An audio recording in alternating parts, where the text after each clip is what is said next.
നമസ്കാരം, ഞാൻ മലയാളിയിലേക്ക് ഏവർക്കും സ്വാഗതം. കാശ്മീർ പ്രതിസന്ധി ഇന്നും ഇന്നലെയും തുടങ്ങിയതല്ല, പതിറ്റാണ്ടുകളായി നമ്മളെ വേട്ടയാടുന്ന ഒരു പ്രതിസന്ധിയാണ്. പാകിസ്ഥാനുമായിട്ടുള്ള സംഘർഷം വന്നും പോയിരിക്കുന്നു. എങ്ങനെയാണ് ഒരു വിരാമം ഇക്കാര്യത്തിൽ ഉണ്ടാകാൻ കഴിയുക? പുൽവാമ ഭീകരാക്രമണത്തിനു ശേഷം ഇന്ത്യൻ വ്യോമസേന നടത്തിയ പ്രത്യാക്രമണവും അതിർത്തിയിലെ സംഘർഷവും ഒക്കെ അടങ്ങുന്ന സംഭവ പരമ്പരയിൽ ഏറ്റവും സംഭവബഹുലമായ ഏടാണ് വിംഗ് കമാൻഡർ അഭിനന്ദൻ വർദ്ധമാൻ പാകിസ്ഥാന്റെ പിടിയിലാകുന്നതും ഒടുവിൽ മോചിതനാകുന്നതും.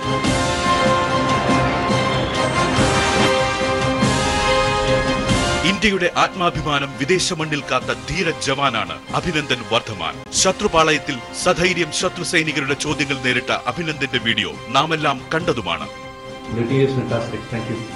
നിരവധി നാടകീയതയ്ക്കൊടുവിൽ മോചിതനായി വാഗ അതിർത്തിയിൽ എത്തിച്ചപ്പോഴും തുടർന്ന് ഇന്ത്യൻ മണ്ണിലേക്ക് നടന്നു കയറിയപ്പോഴും അഭിനന്ദൻ തലയുയർത്തി തന്നെ നിന്നു.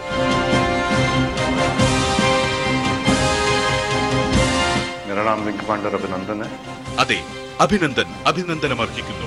130-ലധികം കോടി വരുന്ന ജനതയുടെ ഹൃദയത്തിൽ നിന്നുള്ള അഭിനന്ദനത്തിനൊപ്പം ഞാൻ മലയാളിയുടെ ആദരം. ഞാൻ ജമ്മുന്ന് പുഞ്ചിനിടയിൽ ജോലി ചെയ്ത ഒരു വിമുക്തോടനാണ്.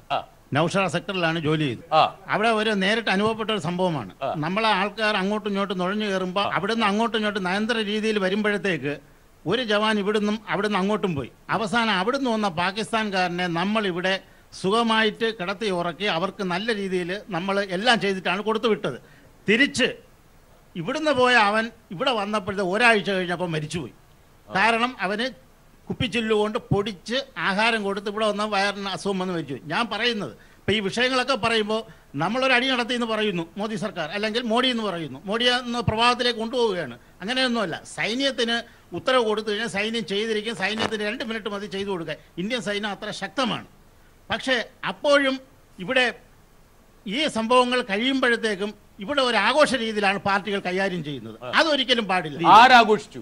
പാർട്ടിക്കാർ ചെയ്തു. അതായത് സർക്കാരിന് ഇത്തരത്തിലുള്ള ആഘോഷം നടത്തുമ്പോൾ 40 പേർ മരിക്കുമ്പോൾ അതിൽ ആഘോഷമല്ല ചെയ്യുന്നത്. ഒരു വീട്ടിനകത്ത് ഒരാൾ മരിച്ചു കഴിഞ്ഞാൽ ഒരു PSCക്ക് ഓർഡർ കിട്ടി കഴിഞ്ഞാൽ പിന്നെ ആഘോഷിക്കാൻ പറ്റുമോ? അങ്ങനെയൊന്നും ആഘോഷിക്കാൻ പാടില്ല. ഇത് നമ്മൾ പാകിസ്ഥാൻ നമ്മളോട് ആക്രമിച്ച നേരെ നമ്മൾ തിരിച്ചടിച്ചു. അത് ആഘോഷിക്കുകയല്ല വേണ്ടുന്നത്. നമ്മളെ 40 പേരും പൊരിഞ്ഞ ജീവന്റെ നമ്മളെ ഇതുണ്ട്. Group captain CPNR. എനിക്ക് ഇതിലൊരു ചെറിയ ഒരു ക്ലാരിഫിക്കേഷൻ എൻ്റെ ഒരു പോയിന്റ് ഓഫ് വ്യൂവിൽ പറയാനുള്ളത്, this surgical strike 1 and surgical strike 2, ഞാൻ രണ്ടാമത്തേനെ സർജിക്കൽ സ്ട്രൈക്ക് എന്ന് പറയും. Both were intended. Preemptive strike. അല്ല, I will not call it surgical എന്ന് പറയുമ്പോൾ നമ്മൾ സെലക്ട് ചെയ്ത് സർജറി ചെയ്യും പോലെ ഒരു കേടായിട്ടുള്ളൊരു സാധനം എടുത്ത് മാറ്റണം. Now here the attack is on terrorists. It is not against Kashmiri. It is not against Pakistan. That should be understood. അപ്പോൾ ഒരു യുദ്ധം ചെയ്യുകയാണെങ്കിൽ അവരുടെ മിലിറ്ററി ടാർഗറ്റ്സ് എടുത്താൽ പോരെ. പക്ഷേ ഇത് we are fed up. Our backs are against the wall because of terrorism. 44 men have been killed by one single man. You can call him local, he can be trained in Pakistan, whatever. പക്ഷേ അതിൻ്റെ source എവിടെയാണ്? So this is just an indication. It doesn't mean ഇത് ഇവർ അറ്റാക്കിങ്ങിനെ surgical strike 2 ചെയ്ത് കഴിഞ്ഞാൽ അതെല്ലാം തീർന്നു എന്നല്ല. അതിൻ്റെ ചിലപ്പോൾ ഒരു ഒക്ടോപ്പസ് ആണെങ്കിൽ അതിൻ്റെ ഒരു ബ്രാഞ്ച് മാത്രമേ ചിലപ്പോൾ ഇപ്പം മുറിച്ചുള്ളൂ. So what I am trying to say is we should look at it as a fight against terrorism and not Kashmir. അല്ല, അതിനെക്കുറിച്ചൊന്നും ഒരു അഭിപ്രായ വ്യത്യാസമില്ല. പക്ഷേ ഇതിന്റെ പ്രശ്ന മേഖല കാശ്മീർ ആകുമ്പോൾ നമ്മുടെ ചർച്ചകളിൽ എപ്പോഴും കാശ്മീർ വന്ന് അറിയൂലോ. ഒരു കാര്യം അദ്ദേഹം പറഞ്ഞതിൽ ഏറ്റവും പ്രധാനപ്പെട്ട കാര്യം രാഷ്ട്രീയക്കാർക്ക് ഇതൊക്കെ ആഘോഷം. ഫോർ എക്സാമ്പിൾ, ബൊഫേസ് ഡീൽ തൊട്ടാണ് അതുവരെ ഇന്ത്യയുടെ ഒരു മിലിറ്ററി എന്ന് വെച്ചാൽ പാകിസ്ഥാനിൽ നമ്മൾ എപ്പോഴും മേൽക്കൈ ഉണ്ടായിരുന്നു. പക്ഷേ 2006 ഞാൻ റിപ്പോർട്ട് വായിച്ച സമയത്ത് സിവിൽ സർവീസ് പഠിക്കാൻ വേണ്ടി റിപ്പോർട്ട് വായിച്ചപ്പം നമ്മളെ എയർ പവർ പാകിസ്ഥാൻ അപേക്ഷിച്ച് കുറഞ്ഞു വന്നുകൊണ്ടിരിക്കുകയായിരുന്നു. അപ്പൊ എന്താണ് ബേസിക് ഇന്ത്യയുടെ പ്രശ്നം എന്ന് വെച്ചാൽ ഈ ബൊഫേസ് സ്കാൻഡൽ വന്നതോടുകൂടി എല്ലാവരും കൂടി ആഘോഷിച്ചു. അതിനുശേഷം വന്നിട്ട് ഗവൺമെന്റുകളെല്ലാം തന്നെ, രാജീവ് ഗാന്ധിക്ക് ശേഷം വന്ന ഗവൺമെന്റുകളെല്ലാം തന്നെ ഏതെങ്കിലും ഒരു ഡീൽ ഒപ്പിടാൻ പേടിയാണ്. അവസാനം ബൊഫേസിന് ശേഷം പീരങ്കി മേടിച്ച നിർമ്മല സീതാരാമനാ. ഇപ്പൊ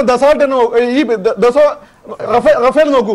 ഈ സത്യത്തിൽ നമ്മളിപ്പം ഈ പറയുന്ന റഫേൽ വന്നിട്ടില്ലെങ്കിൽ നമ്മൾ അത്ര തന്നെ ഭയപ്പെടുന്നുണ്ട് പാകിസ്ഥാൻ എയർഫോഴ്സിനും ഒരു ഫുൾ ഫ്ലെഡ്ജ് യുദ്ധം വന്നു കഴിഞ്ഞാൽ. അപ്പോ ഈ ഒരു വിഷയം പോലും പൊളിറ്റിക്കലായിട്ട് ഉപയോഗപ്പെടുത്താനാണ് നമ്മൾ രാഷ്ട്രീയക്കാർ എല്ലാവരും ശ്രമിച്ചുകൊണ്ടിരിക്കുന്നത്. രാജ്യ സുരക്ഷ എവിടെ? ഇവിടെ സാധാരണക്കാരുടെ ഉള്ളിലാണ് ഇന്ത്യക്കാരെന്ന് തുടിച്ചോണ്ടിരിക്കുന്നത്. ഇവരിവിടെ നിന്ന് രാഷ്ട്രീയം കളിക്കുക. ഇങ്ങനെയാണോ ഈ വിഷയം ഡീൽ ചെയ്യേണ്ടത്? ഇനി കോൺഗ്രസ് ഭരിച്ചുകൊണ്ടിരുന്നപ്പോൾ ഇവരെന്തായത്? ഇവരും ചെയ്ത ഇത് തന്നെ. സോ ഇത് പൊളിറ്റീഷ്യൻ ഷുഡ് ബിഹേവ്. 1991 19,900 കോടി രൂപയാണ് ഡിഫൻസ് ബഡ്ജറ്റ്. അതിനുശേഷം 2000 വന്നപ്പോൾ അവിടെ മുതലാണ് നമ്മൾ 1 ലക്ഷം കോടി രൂപയുടെ ബഡ്ജറ്റ് വന്ന് ഈ കഴിഞ്ഞ വട്ടം 3,60,000 കോടി രൂപയുടെ ഡിഫൻസ് ബഡ്ജറ്റ്. ഏറ്റവും കൂടുതൽ ഡിഫൻസ് ബഡ്ജറ്റിന് വേണ്ടി മാറ്റിവെച്ചത് 2008, 2009, 2010 GDP-യുടെ 2.9%. നമ്മൾ എത്ര കാലം കൊണ്ട് ആർജിച്ചെടുത്തതാണിത്? ഈ പൈസ ഇന്ത്യക്ക് ഉണ്ടായപ്പോഴാണ്, ഇന്ത്യക്ക് സാമ്പത്തിക ശക്തി വന്നപ്പോഴാണ് നമുക്ക് സൈനിക ശക്തി വർദ്ധിപ്പിക്കാൻ കഴിഞ്ഞത്. അതായത് അങ്ങനെ ഗവൺമെന്റുകളൊന്നും ചെയ്തില്ല എന്നോ അല്ലെങ്കിൽ വേണ്ട പോലെ. എനിക്ക് പ്രകൃതിയോട് ഒരു ചോദ്യമുണ്ട്. ഒരു ജനാധിപത്യ രാജ്യത്ത് ഇപ്പൊ ലോകമെമ്പാടും ഏറ്റവും കൂടുതൽ കിക്ക് ബാക്സ് നടക്കുന്നത് ഈ ആയുധ വ്യാപാരത്തിലാണ്. തർക്കമില്ലല്ലോ സർ? ഉണ്ടോ സർ? ഇല്ല, തർക്കമില്ല. അദ്ദേഹത്തിന് ഫുഡ് ആൻഡ് വെപ്പൺസ്. ഈ സമയത്ത് ഒരു ജനാധിപത്യ രാജ്യത്തിൽ ഒരു ആയുധ ഇടപാടിലെ ക്രമക്കേടുകളെ കുറിച്ച് അന്വേഷിച്ചാൽ ഉടനെ ഈ ഇവിടുത്തെ സെക്യൂരിറ്റി സംവിധാനങ്ങൾ കൊണ്ട് തകർന്നു പോകും. ഒരു ജനാധിപത്യം ചോദിക്കണമെന്ന് വെച്ചാൽ ഉത്സവമാക്കി മാറ്റുന്നതാണ് പ്രശ്നം.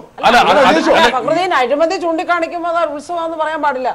ഏത് ഡീലിനകത്തിലും അഴിമതി ഇല്ലാതെ വാങ്ങാമല്ലോ. അത് ഇവിടെ അഴിമതി ഉള്ളത് കൊണ്ടാണ് ബോഫോസ് ആയാലും റഫേൽ ആയാലും ശക്തമായി രാഷ്ട്രീയ ചോദിച്ചു. ഇന്റർനാഷണൽ ആംസ് ഡീലുമായിട്ട് അഭിപ്രായം ഒന്നും പങ്കുവെക്കാൻ അദ്ദേഹത്തിന്റെ എക്സ്പെർട്ടാണ്. അദ്ദേഹത്തെ പോലെ ആളുകൾ എഴുതുന്ന വായിച്ചിട്ടുണ്ട്. അത് ചോദിച്ചു നോക്കൂ. അപ്പൊ പക്ഷെ ഇന്ത്യയിൽ അത് ലീഗലൈസ് ചെയ്തിട്ടില്ല. തിരിച്ചു വരാം. എനിക്ക് 2 അഭിപ്രായമുണ്ട്. ഒന്നാമത്തെ കാര്യം വെച്ചാൽ സമ്മിശ്രമാണ് നമ്മുടെ വികാരങ്ങൾ. എന്ന കാര്യത്തിൽ ഇപ്പം മാത്യു കുഴൽനാടൻ പറയുന്നു നമ്മുടെ ഡിഫൻസ് ബജറ്റ് 3.6 ലക്ഷം കോടി രൂപ എന്ന് പറയുമ്പോൾ എന്റെ ഇടനെഞ്ചിൽ ഒരു സന്തോഷവും വലനെഞ്ചിൽ എനിക്ക് സങ്കടമുണ്ട്. എന്താ കാരണം? ഈ രാജ്യത്തിന്റെ വികസനത്തിന് വേണ്ടി പോകേണ്ട വിലപ്പെട്ട റിസോഴ്സസ് നമ്മൾ പാഴാക്കി കളയുന്നു. ഒരാശങ്ക ഇപ്പുറത്ത്. അതേസമയം നമ്മുടെ രാജ്യത്തിന്റെ മൈറ്റ് വർദ്ധിച്ചിട്ടുള്ള എന്നുള്ള ഒരു ആത്മവിശ്വാസവും പ്രസ്റ്റീജ് ഇപ്പുറത്തുണ്ട്. അപ്പോൾ അതിനെ ഏകപക്ഷീയമായിട്ട് കാണരുത്. ഒരുപക്ഷെ ഒരു ഇന്ത്യ പോലുള്ള വികസനം ആഗ്രഹിക്കുന്ന ഒരു രാഷ്ട്രത്തിന് ഇത്രത്തോളം വിഭവം നമുക്ക് മാറ്റിവെക്കാൻ പറ്റുന്ന ഒരു ചോദ്യചിഹ്നം വരാറുണ്ട് എപ്പോഴും. നമ്മുടെ ആരോഗ്യത്തിന് വേണ്ടിയും വിദ്യാഭ്യാസത്തിന് വേണ്ടി മാറ്റിവെക്കുന്ന തുക തുച്ഛമാവും. എനിവേ, നെവർദലെസ് നമ്മുടെ ഉള്ളിലൊക്കെ ദേശസ്നേഹം ഉള്ളത് കൊണ്ട് സ്വാഭാവികമായിട്ട് ഡിഫൻസ് ബജറ്റ് വർദ്ധിപ്പിക്കുമ്പോൾ മാത്രമല്ല ഒരു ഭാഗത്ത് ചൈനയും മറുഭാഗത്ത് തീർച്ചയായിട്ടും. അത് മാത്രമല്ല കുമാറെ, വേറൊന്നും കൂടെ ഉണ്ട്.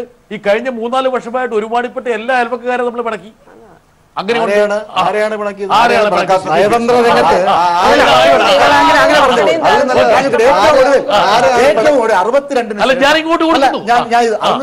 62 ശേഷം ചൈന ഇന്ത്യക്ക് അനുകൂലമായി ഒന്നും പറഞ്ഞു എന്നൊന്നും ഞാൻ പറയുന്നില്ല. പക്ഷെ ഇന്ത്യയെ കുറ്റപ്പെടുത്താത്ത അല്ലെങ്കിൽ ഇന്ത്യയെ ആക്രമിക്കാത്ത പാകിസ്ഥാന് വേണ്ടി സംസാരിച്ചുകൊണ്ടിരുന്ന ചൈന ഇപ്പൊ ഏറ്റവും ഒടുവിൽ കുറഞ്ഞപക്ഷം നിഷ്പക്ഷം എന്ന് പറയാവുന്ന ഒരു നിലപാടെങ്കിലും എടുത്തല്ലോ. മറ്റൊരു കാര്യം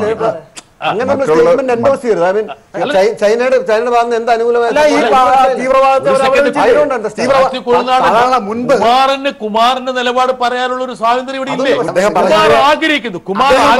കുമാർ ആഗ്രഹിക്കുന്നു ചൈന ഇപ്പോൾ ഒരു ഉപദ്രവകരമായ നിലപാടല്ല, ഒരു നിഷ്പക്ഷ നിലപാടെടുക്കും ഈ വിഷയത്തിലെങ്കിലും. എന്റെ ചോദ്യം ഇതായിരുന്നില്ല. എന്റെ ചോദ്യം ഈ പറയുന്ന പോലെ ഇന്ത്യയുടെ ഒരു ഒട്ടുമിക്കവാറും അയൽ രാജ്യങ്ങളെ മുഴുവൻ നമ്മൾ ആട്ടി അകറ്റിയില്ലേ എന്നുള്ള ചോദ്യമായിരുന്നു. ഇല്ല, അതില്ല, നമ്മൾ ആട്ടി അകറ്റിയില്ല. പക്ഷെ അവർ അകന്നു പോയി. അതിന്റെ കാരണം ചൈനയാണ്. അതുകൊണ്ട് ചൈനയുടെ നമ്മുടെ ഉദാഹരണം എടുക്കാനേ പാടില്ല. ചൈനക്കാർ ഇത്രമാത്രം ഇവരെ എല്ലാം പെർസ്വേഡ് ചെയ്യുന്നില്ലെങ്കിൽ ഇവരെല്ലാം നമ്മുടെ സുഹൃത്തുക്കളായിരുന്നല്ലോ. ഇപ്പോൾ ഭൂട്ടാൻ പോലും നമ്മുടെ സുഹൃത്തുക്കളാണോ എന്ന് സംശയിക്കേണ്ടിയിരിക്കുന്നു. എന്തുകൊണ്ട്? ചൈന ദോക്കലാമിൽ യുദ്ധം ഉണ്ടാക്കിയിട്ട് ഇന്ത്യയും ഭൂട്ടാനെയും ഒന്ന് വേർതിരിക്കാൻ ശ്രമിച്ചു. അപ്പോൾ അങ്ങനെ ഒരു സ്ട്രിങ് ഓഫ് പേൾസ് ഉണ്ടാക്കിയിരിക്കുകയാണ് നമുക്ക് ചുറ്റും. അപ്പോൾ അത് നമ്മൾ അവരെ അകറ്റിയതല്ല, പക്ഷെ അവരകന്നു പോയത് ചൈനയുടെ ഈ പ്രവർത്തനങ്ങൾ കൊണ്ടാണ്. അവർ പണം ആവശ്യത്തിൽ കൂടുതൽ അവർക്ക് കൊടുക്കുന്നു. അപ്പോൾ നമ്മൾ കൊടുത്തിരുന്ന സഹായമോ സൗഹൃദമോ ഒന്നും അവർക്ക് മതിയാവുന്നില്ല. അതുകൊണ്ട് ചൈന നമ്മളെ സഹായിച്ചത് ഒരിക്കലും പറയാൻ പാടില്ല. അവരാണ് ഈ അയൽപ്പക്കം നശിപ്പിച്ചത്. പക്ഷെ ഒരു കാര്യം ഞാൻ ഈ സെലിബ്രേഷന്റെ കാര്യം എന്ന് പറഞ്ഞോട്ടെ, ഈ സെലിബ്രേഷൻ ശരിക്കും ഒരു പാർട്ടിക്കുള്ളതല്ല. എല്ലാ പാർട്ടികളും അത് സെലിബ്രേറ്റ് ചെയ്തു. കേരളത്തിൽ അങ്ങനെ ഇല്ലാത്ത നമുക്ക് ഈ പാകിസ്ഥാനോട് വലിയ വൈരാഗ്യമൊന്നുമില്ല, വിരോധമൊന്നുമില്ല. പക്ഷെ നോർത്ത് ഇന്ത്യയിൽ പോയാൽ അതല്ല. അവരിൽ ഒരാളെങ്കിലും മരിക്കാത്ത ഒരൊറ്റ കുടുംബം പോലും വടക്കേ ഉത്തരേന്ത്യയിലില്ല. അതുകൊണ്ട് പാകിസ്ഥാൻ എന്തെങ്കിലും നഷ്ടം ഉണ്ടാകുമ്പോൾ സെലിബ്രേറ്റ് ചെയ്യുക ഒരു സാധാരണ കാര്യമാണ് ഇന്ത്യയിൽ. അത്രയ്ക്ക് നമുക്ക് അത്രയ്ക്ക് വികാരമില്ലാത്തത് നമ്മൾ അതിൽ നിന്ന് നമ്മൾ അതിർത്തിയിലല്ല, നമ്മൾ യുദ്ധം കണ്ടിട്ടില്ല, യുദ്ധം അനുഭവിച്ചിട്ടില്ല. അതുകൊണ്ടാണ്. കേണൽ രാജീവ്, താങ്കളിലേക്ക് വരാൻ അല്പം വൈകി, ക്ഷമിക്കണം. അതായത് ഇവിടെ ലക്ഷക്കണക്കിന് കോടികളുടെ കഥ പറഞ്ഞു ബജറ്റിൽ മാത്യു കുഴൽനാടൻ അതിനെ കുറിച്ച് വാചാലനായി വകയിരുത്തിയിട്ടുണ്ടെന്നുള്ളത് അത് ശരിയാണ്. പക്ഷേ ഏതെങ്കിലും ഒരു ഗവൺമെന്റ് നമ്മുടെ ത്രെട്ട് എന്താണെന്ന് അനലൈസ് ചെയ്തിട്ടുണ്ടോ? ആ ത്രെട്ട് മീറ്റ് ചെയ്യാൻ എന്ത് വേണം, എന്ത് വിഭവശേഷി നമുക്ക് വേണമെന്ന് ആരെങ്കിലും അതിനെക്കുറിച്ച് പഠിച്ചിട്ടുള്ളതായിട്ട് എനിക്കറിവില്ല. ഇത്രയും ഞാൻ 34 കൊല്ലം ആർമിയിലുണ്ടായിരുന്നു. ഒരു ത്രെട്ട് അനാലിസിസും ആ ത്രെട്ട് അനാലിസിസിന് വേണ്ട വിഭവശേഷി ഒരിക്കലും ഉണ്ടായിട്ടില്ല. താങ്കൾ പറയുന്ന ഒരു ഡിസ്കണക്ട് ഉണ്ട് ബിറ്റ്വീൻ നിങ്ങളും എന്താ പറയാ യൂണിഫോമും സിവിലിയൻ ഭരണവും തമ്മിൽ ഒരു മിസ്മാച്ച് ഡിസ്കണക്ട് ഉണ്ട്. അതല്ല ഉദ്ദേശിക്കുന്നത്? അതൊരു കുസൃതി നിറഞ്ഞ ചോദ്യമാണ്. അതൊരു കുസൃതിയുടെ ഭാവമുള്ള ചോദ്യമാണ്. ഞാൻ മനസ്സിലാക്കി. അതായത് ഇന്ത്യയുടെ ഇതിൽ ആർമിയുടെ കാര്യമല്ല ഞാൻ പറയുന്നത്. ഈ ത്രെട്ട് അനാലിസിസ് എന്ന് പറയുന്നത് നമുക്ക് ആർക്കും ഇവിടെ നിന്ന് ചെയ്യാം. ഇന്ത്യക്ക് എത്ര ബോർഡർ ഉണ്ട്, എവിടെയൊക്കെ ഉണ്ട്, ആരൊക്കെയാണ് എനിമീസ്, ഇന്റേണലി എന്താണ്, എക്സ്റ്റേണലി എന്താണ്, ഇത് ഒന്ന് കണക്കെടുത്തിട്ട് അതിന് വേണ്ട വിഭവശേഷി ഒരുക്കിയാൽ മാത്രം മതി. അത് ആർക്കും ചെയ്യാവുന്ന നാഷണൽ സെക്യൂരിറ്റി കൗൺസിലിന്റെ ജോലി അതാണ്. ഞാൻ 4 വർഷം അതിലുണ്ടായിരുന്നതാണ്. ഇത് തന്നെയാണ് അവിടെ ചെയ്യുന്നത്. പെർസെപ്ഷൻ, ആരൊക്കെയാണ് ശത്രുക്കൾ, അവരെ എങ്ങനെ മീറ്റ് ചെയ്യുന്നുള്ളത് കണ്ടിന്യൂസ് നടക്കുന്ന ഒരു പ്രോസസ്സാണ്. അതില്ലാന്ന് ഞാൻ ഉദ്ദേശിക്കുന്നു. പക്ഷെ കേണൽ രാജീവ് മണാലിക്ക് അങ്ങനെ ഒരു തോന്നൽ ഉണ്ടെങ്കിൽ ആ തോന്നൽ അദ്ദേഹത്തിന്റെ മാത്രമായിരിക്കുന്നില്ല, അദ്ദേഹം പ്രദാനം ചെയ്തൊരു വിഭാഗത്തിന്റെ കൂടി ആയിരിക്കണമെന്ന് വേണമെങ്കിൽ നമുക്ക് കരുതാം. സൈന്യങ്ങൾക്ക് എപ്പോഴും അവരുടെ ആവശ്യങ്ങൾ നിറവേറ്റാൻ കഴിയുന്നില്ല എന്നുള്ളത് സത്യമാണ് താനും. അവരുടെ ആവശ്യങ്ങൾ ഇപ്പോഴും നമ്മൾ MiG-21 വെച്ചാണ് യുദ്ധം, F-16 യുദ്ധം ചെയ്യുന്നത്. 2019 നമ്മൾ ഉപേക്ഷിക്കാൻ ഇരുന്ന ഒരു വിമാനമാണ് നമ്മൾ പാകിസ്ഥാനിലേക്ക് പറപ്പിച്ചത് രാജീവേ. അതും F-16 ഇനി മേടിക്കാൻ പോകുന്നുണ്ട്. എവിടെ 80 ഉത്പാദിപ്പിച്ച് സോവിയറ്റ് റഷ്യ ഉപയോഗിക്കാതെ വെച്ചിരുന്ന കുറച്ച് വിമാനങ്ങളുണ്ട്, MiG-29. ആ ലോകത്ത് ഇന്ത്യ മാത്രമേ ഇപ്പോൾ ഉപയോഗിക്കുന്നുള്ളൂ. അത് പുതിയ മേടിച്ചു കൊണ്ടുവരാൻ പോവുക. മറ്റേ ഫയർ പവർ കുറവാണ് ഇന്ത്യക്ക്. ഇതാണ് അവസ്ഥ. ഇപ്പം മാറ്റി പറഞ്ഞു, മാറ്റി എന്റെ നല്ല സുഹൃത്താ, ഞാൻ നല്ല ബഹുമാനിക്കുന്നതാണ്, ഞങ്ങൾ ഒരുമിച്ചുണ്ടായിരുന്നു ഡൽഹിയിൽ. മാറ്റി പറഞ്ഞ കാര്യം ഞങ്ങൾ ബജറ്റൊക്കെ ഫീസൊക്കെ കൂട്ടി, നല്ല കാര്യം. അതിന് മാത്രമല്ല നിങ്ങൾ മേടിച്ചു, എന്ത് മേടിച്ചെന്നുള്ള ഈ നിർമ്മലാ സീതാരാമൻ വന്ന് സ്വയം മറ്റും പിന്നെ പുതിയ പീരങ്കി മേടിക്കുന്നവരെയുള്ള സന്ദർഭത്തിൽ അങ്ങനെ മേടിച്ചോണ്ടിരിക്കുക അഴിമതി ആരോപണം വരുമെന്ന് വിചാരിച്ചിട്ട് ഇങ്ങനെ പേടിച്ച ഏതെങ്കിലും ജനാധിപത്യം മുന്നോട്ട് പോകും. ബ്രസീൽ ഇന്ത്യയിലെ പോലെ തന്നെ ഫൈറ്റർ ജെറ്റുകളെ പുറത്തുനിന്ന് എന്താ അവിടത്തെ വലിയ പ്രശ്നം ഞാൻ ഇവരൊക്കെ എനിക്ക് ഭയങ്കര ബഹുമാനമാണ്. പക്ഷെ പറയാനുള്ളത് പറഞ്ഞേ പോകുള്ളൂ. അതിനാണല്ലോ നിങ്ങൾ എന്നെ വിളിച്ച് ശ്രീനിവാസനെ പോലുള്ള ആളുകളെ ലോകത്തുള്ള എല്ലാ ഇങ്ങനെയുള്ള ആളുകളെ എഴുതുന്നതെല്ലാം വായിച്ചും അത് അനലൈസ് ചെയ്ത് അവിടെ വന്നിരിക്കുന്നത്. അതാ പറയുന്നത്. എനിക്ക് രാഷ്ട്രീയമൊന്നുമില്ലല്ലോ. ശ്രീനിവാസ് സാറാണ് പോസിറ്റീവ് ആയിട്ടുള്ള ഇന്നേ വരെ താങ്കൾ ഇങ്ങനെയാണ് അദ്ദേഹത്തിന്റെ ലേഖനം വായിക്കുന്നത്. ജോസഫ് ആന്റണി, ഈ ചർച്ചയിൽ പല പല വശങ്ങളും വരുന്നുണ്ട്. ഈ പറഞ്ഞ രാഷ്ട്രീയം വരുന്നുണ്ട്, സൈനികമായ വിഷയമുണ്ട്, നയതന്ത്രജ്ഞതയുണ്ട്, ഒരുപക്ഷെ അതിൽ പൊളിറ്റിക്കൽ മൈലേജ് എടുക്കാൻ പോകുന്നുള്ള വിഷയങ്ങളുണ്ട്. ഇതൊക്കെ വരുമ്പോഴും ഞാൻ ചോദിക്കുന്നത് വെച്ചാൽ ഇപ്പം കേരളത്തിൽ നിന്ന് നോക്കുന്നതുകൊണ്ടാണ് അദ്ദേഹം പറഞ്ഞത് വളരെ കറക്റ്റാണ്. നമ്മൾ യുദ്ധം കണ്ടിട്ടില്ല, അതിർത്തി നമുക്ക് എന്താണെന്ന് നമുക്കറിയില്ല, നമുക്കാകെ ഈ സമുദ്ര അതിർത്തി മാത്രമേ ഉള്ളൂ. ആ ഒരു പശ്ചാത്തലത്തിൽ അവിടെ നടക്കുന്ന ഒരു പ്രത്യേക രാസപരിണാമത്തെക്കുറിച്ച് നമ്മൾ ബോധവാന്മാരല്ല. അതുകൊണ്ടായിരിക്കും ഒരുപക്ഷെ അവിടെയുള്ള ജനങ്ങൾ ആർത്തട്ടഹസിച്ച് പാകിസ്ഥാന് ഒരു അടി കിട്ടിയപ്പോൾ ഒരു വലിയ എന്താ പറയുക ആഘോഷവുമായിട്ട് ഇറങ്ങി തിരിച്ചത്. അങ്ങനെ മനസ്സിലാക്കുന്നു. പക്ഷെ താങ്കൾ ആ ആഘോഷത്തെ പങ്കുവെക്കുന്നുമില്ല. നമ്മൾ സ്വാഭാവികമായിട്ടും ഇന്ത്യ തിരിച്ച് ആ പാകിസ്ഥാനെ ആക്രമിച്ച് പിന്നെ നമ്മുടെ സേന, വായുസേന ഭടന്മാർ തിരിച്ചു വന്നപ്പോൾ നമ്മൾ സന്തോഷിച്ചവർ തന്നെയാണ്. അക്കാര്യം പ്രശ്നമില്ല. പക്ഷെ ഞാൻ ഉന്നയിക്കുന്ന വ്യക്തിപരമായി ഞാൻ ഉന്നയിക്കുന്ന ആർഗ്യുമെന്റ് എന്ന് പറയുന്നത്, നമ്മൾ 2006 ഈ സർജിക്കൽ സ്ട്രൈക്ക് എന്നൊക്കെ പറയുന്ന സംഭവം ഇന്ത്യക്കാർ ആദ്യമായിട്ട് വലുതായിട്ട് കേൾക്കാൻ തുടങ്ങി. 2016 സെപ്റ്റംബർ 29 ഡോക്ടർ മൻമോഹൻ സിംഗിന്റെ അല്ല നമ്മൾ ഈ ശ്രീ ജോൺ ഡെന്നസ് പറഞ്ഞ പോലെ ഈ സർജിക്കൽ സ്ട്രൈക്ക് എന്താണെന്നൊക്കെ നാട്ടുകാർ കേൾക്കാൻ തുടങ്ങിയത് 2016. ഇപ്പൊ അയൽവക്കാരന്റെ വീട്ടിലേക്ക് കല്ലെറിഞ്ഞ ശേഷം സർജിക്കൽ സ്ട്രൈക്ക് പോലീസ് സ്റ്റേഷനിൽ FIR എഴുതിയ സർജിക്കൽ സ്ട്രൈക്ക് അന്ന് തൊട്ടാണ് നമ്മൾ കേൾക്കാൻ തുടങ്ങിയത്. എന്നാൽ ഇവിടെ സൂചിപ്പിച്ച പോലെ ഇതിന് സമാനമായ ആക്രമണങ്ങൾ വാജ്പേയിയുടെ കാലത്തും മൻമോഹൻ സിംഗിന്റെ കാലത്തും നടക്കുകയുണ്ടായി. 2016 സെപ്റ്റംബർ 29 സർജിക്കൽ സ്ട്രൈക്ക് നടന്നു. നമ്മൾ പറഞ്ഞു ഭീകരന്മാരുടെ താവളങ്ങളെല്ലാം നമ്മൾ തുടച്ചു നീക്കിയെന്ന് പറഞ്ഞു.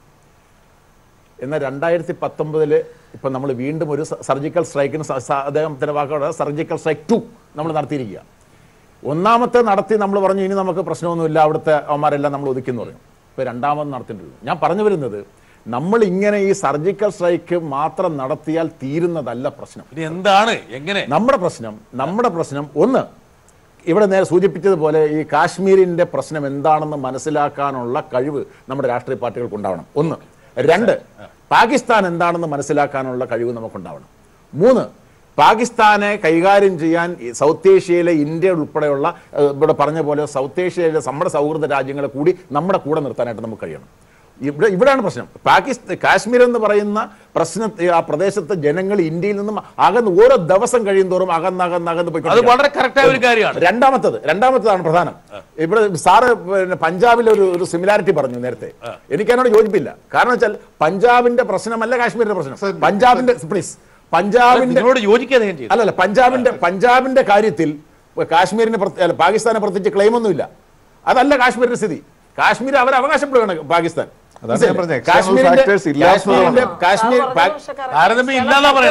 താരതമ്യമില്ല. അപ്പൊ ഞാൻ പറഞ്ഞു വരുന്നത് പാകിസ്ഥാനിൽ എങ്ങനെയാ പാകിസ്ഥാന്റെ പ്രശ്നം നമ്മൾ ജോസഫ് ആന്റണി അതാണ് TPS പറഞ്ഞത്. അതായത് പാകിസ്ഥാനകത്ത് ഇൻവോൾവ്മെന്റ് ഇല്ലാത്തത് കൊണ്ടാണ് നമുക്ക് രക്ഷപ്പെട്ടത്. അല്ല, പാകിസ്ഥാൻ ഇൻവോൾവ്മെന്റ് ഉള്ളതുകൊണ്ടാണ് തീരാത്തതെന്നാണ് ഞാൻ പറഞ്ഞു വരുന്നത്. പാകിസ്ഥാന്റെ പ്രശ്നം, പാകിസ്ഥാനിൽ എന്ന് പറയുന്നത് നമ്മൾ ഇന്ത്യ എന്ന് പറയുന്ന ഒരു ജനാധിപത്യപരമായി തെരഞ്ഞെടുക്കപ്പെടുന്ന ഭരണകൂടവും ആ ഭരണകൂടത്തിന്റെ കീഴിലുള്ള പട്ടാളവുമാണ് ഇവിടെ നിൽക്കുന്നത്. എന്നാൽ പാകിസ്ഥാന്റെ സ്ഥിതി അതല്ല. പാകിസ്ഥാൻ 2 പാകിസ്ഥാനുണ്ട്. ഒന്നെന്ന് പറയുന്നത് ഈ പുറമെ ഇമ്രാൻഖാനോ അല്ലെങ്കിൽ നവാസ് ഷെരീഫോ ഒക്കെ ഉള്ള പ്രധാനമന്ത്രിയോ പ്രസിഡന്റോ ഒക്കെ ആയിരിക്കുന്ന ഒരു പാകിസ്ഥാൻ. രണ്ടാമത്തെ പാകിസ്ഥാൻ നമ്മൾ പൊളിറ്റിക്കൽ സയൻസിൽ ഡീപ് സ്റ്റേറ്റ് എന്ന് പറയുന്ന പാകിസ്ഥാൻ.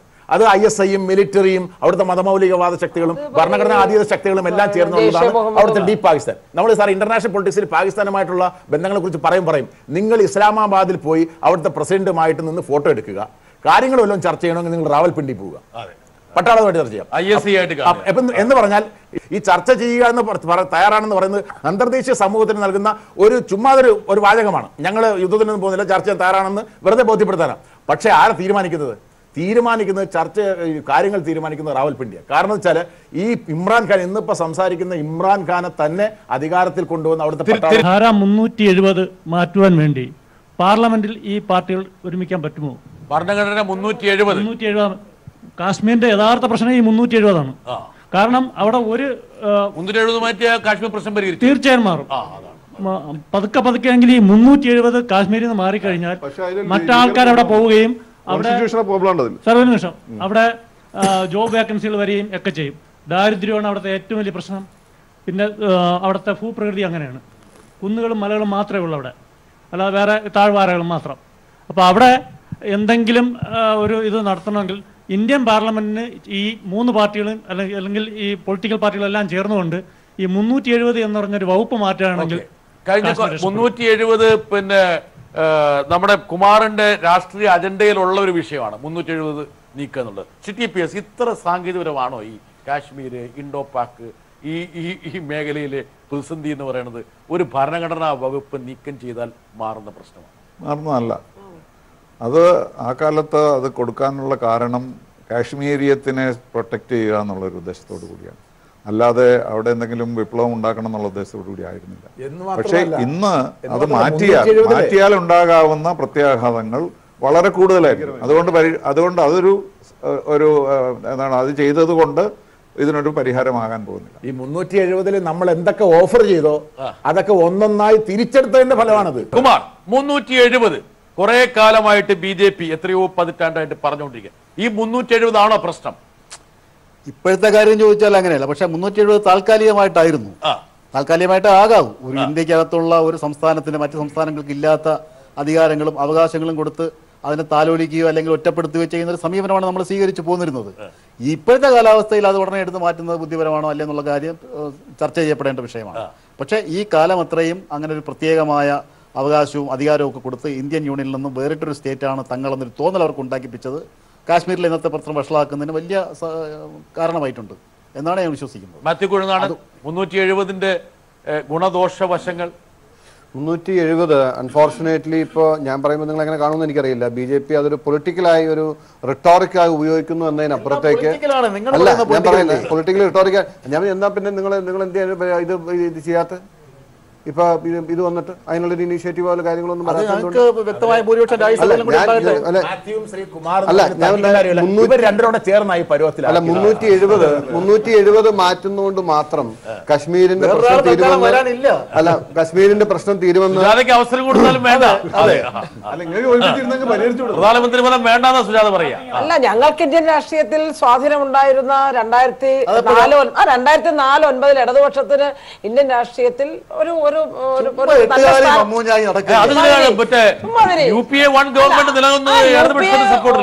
UPA ഗവൺമെന്റ് ഇടതുപക്ഷത്തിന്റെ പിന്തുണയോടെ തന്നെയാണ് നിന്നത്.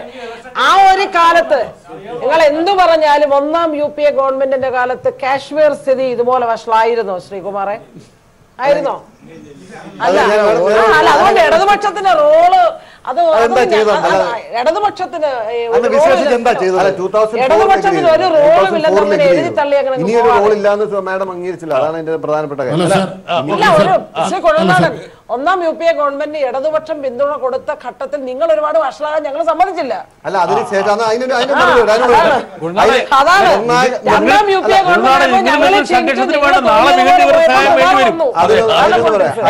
നിർണായക സമയത്ത് ഇടതുപക്ഷം പിന്തുണ പിൻവലിച്ചിട്ടും UPA നിലനിന്നു. നിങ്ങളില്ലാതെ തെരഞ്ഞെടുപ്പിന് പോയി ജനം വീണ്ടും ഞങ്ങൾ അധികാരം. അതുകൊണ്ട് ചെയ്ത ഞങ്ങള് പിന്തുണ പിൻവലിച്ചു കഴിഞ്ഞപ്പോൾ നിങ്ങൾ ഇന്ത്യ അമേരിക്കയുടെ ജൂനിയർ പാർട്ട്ണർ അല്ല ചെയ്തതിന്റെ എല്ലാം ഇവിടെ നമ്മൾ ഇന്ന് ഇവിടെ കൂടിയിരിക്കുന്നത് ഈ ഭാഗത്തിരിക്കുന്നതെല്ലാം രാജ്യസേവനം ചെയ്ത വിമുക്തഭടന്മാരാണ്.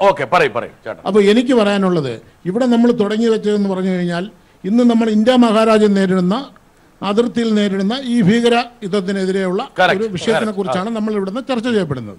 പക്ഷെ ഇന്ന് ചർച്ച നമ്മൾ ഇവിടെ വഴിവിട്ടു പോകുന്നത് പൂർണ്ണമായിട്ടും രാഷ്ട്രീയത്തിലേക്കാണ് പൊയ്ക്കൊണ്ടിരിക്കുന്നത്. ഞാൻ കൊടുത്തരാം. രാഷ്ട്രീയത്തെ മാറ്റി നിർത്തിക്കൊണ്ടുള്ള ഒരു ചർച്ചയും ലോകത്ത് സാധ്യമല്ല.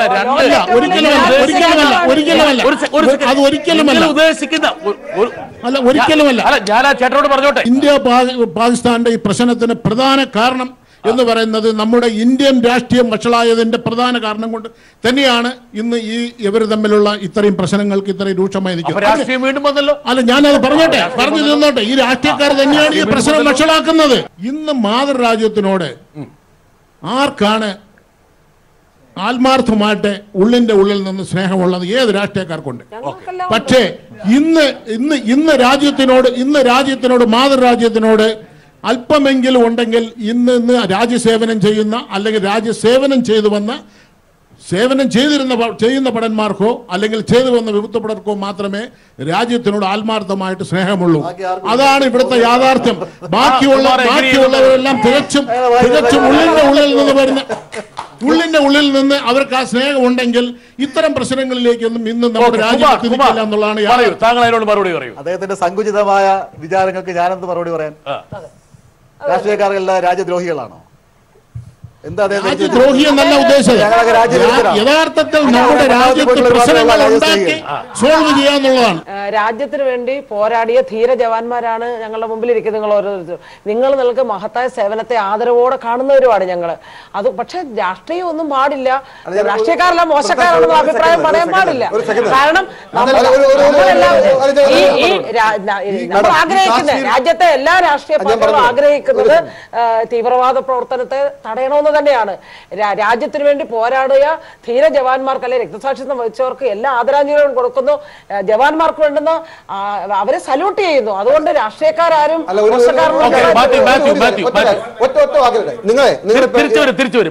നിങ്ങളിപ്പോ ഇങ്ങനെ പറഞ്ഞല്ലോ, ഞാൻ നിങ്ങൾ എന്താ അടിസ്ഥാനത്തിലേക്ക് പറയണത്? നിങ്ങൾ ഈ രാജ്യത്തിന് സൈന്യം ഇല്ലാതിരുന്ന ഒരു കാലം ഉണ്ടായിരുന്നു. ഈ രാജ്യത്ത് ബ്രിട്ടീഷുകാരൻ ഭരിച്ചൊരു കാലം ഉണ്ടായിരുന്നു. ആരാ രാജ്യത്തിന് വേണ്ടി പോരാടിയത്?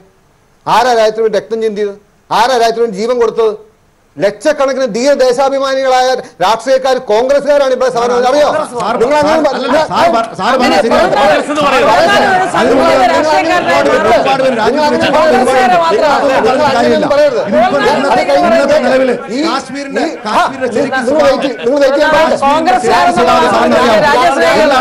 ഞാനൊന്ന് പറയട്ടെ ഒന്ന് പറഞ്ഞിട്ട് പറയാം. ഈ രാജ്യത്തിന് വേണ്ടി ചിഹ്ന ഭിന്നമായ രാജീവ് ഗാന്ധി രാഷ്ട്രീയക്കാരനല്ല നിങ്ങൾ പറയോ? ഈ രാജ്യത്തിന് വേണ്ടി വെടിയേറ്റ് മരിച്ച ഇന്ദിരാഗാന്ധി ഇന്ത്യക്കാരിയെല്ലാം അല്ലെ രാഷ്ട്രീയക്കാരിയെല്ലാം പറയും. നിങ്ങൾ എന്താ പുത്ര അങ്ങനെയൊന്നും പറയരുത്. ഈ രാജ്യത്തുള്ള എല്ലാ പൗരന്മാരും രാജ്യസ്നേഹികളാണ്. ഈ രാജ്യത്തുള്ള ഓരോ പൗരനും ഈ രാജ്യത്തിന്റെ രാജ്യസ്നേഹികളാണ്. ഇത് കുറെ ആളുകളുടെ ഇപ്പൊ ഒരു പുതിയ ട്രെൻഡാ. ഞങ്ങളാണ് രാജ്യസ്നേഹികൾ. വേറെ കുറെ രാഷ്ട്രീയക്കാർ പറയും ഞങ്ങളാണ് രാജ്യസ്നേഹികൾ. ഈ രാജ്യത്ത് എന്ത് അഭിപ്രായം പറഞ്ഞാലും അവരൊക്കെ രാജ്യദ്രോഹികളാണ്. അങ്ങനെയൊന്നും പറയരുത്. രാഷ്ട്രീയക്കാരോട് നിങ്ങൾക്ക് കാശ്മീരിൽ വന്നിട്ട് ഒരു വലിയൊരു ജനവിഭാഗം വന്നിട്ട് അവർ വന്നിട്ട് ജോലിയില്ലാതെ അവർക്ക് നിത്യവൃത്തി കഴിയാൻ വയ്യാതെ അവർ വന്നിട്ട് അവിടെ ഓരോ ദിവസവും തള്ളി നീക്കുകയാണ്.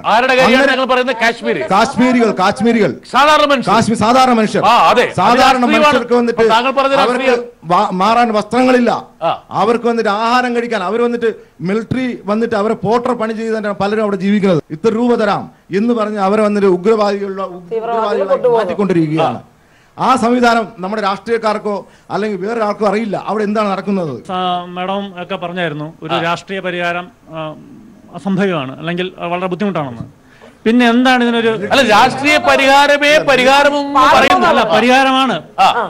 പക്ഷെ അത് ഉടനെ കളഞ്ഞാൽ പരിഹാരം ആവില്ലെന്നോ പറഞ്ഞു. ഉടനെ കളയണമെന്ന് പറയുന്നില്ല. അത് സ്റ്റെപ്പ് ബൈ സ്റ്റെപ്പ് ആയിട്ട്. കാരണം കാശ്മീരിന് മാത്രം ഈ ജമ്മുന്നോ അല്ലെങ്കിൽ ലേന്നോ കൂടുതൽ നിയോജക സീറ്റുകൾ കാശ്മീരിൽ കൂടുതലുണ്ട്.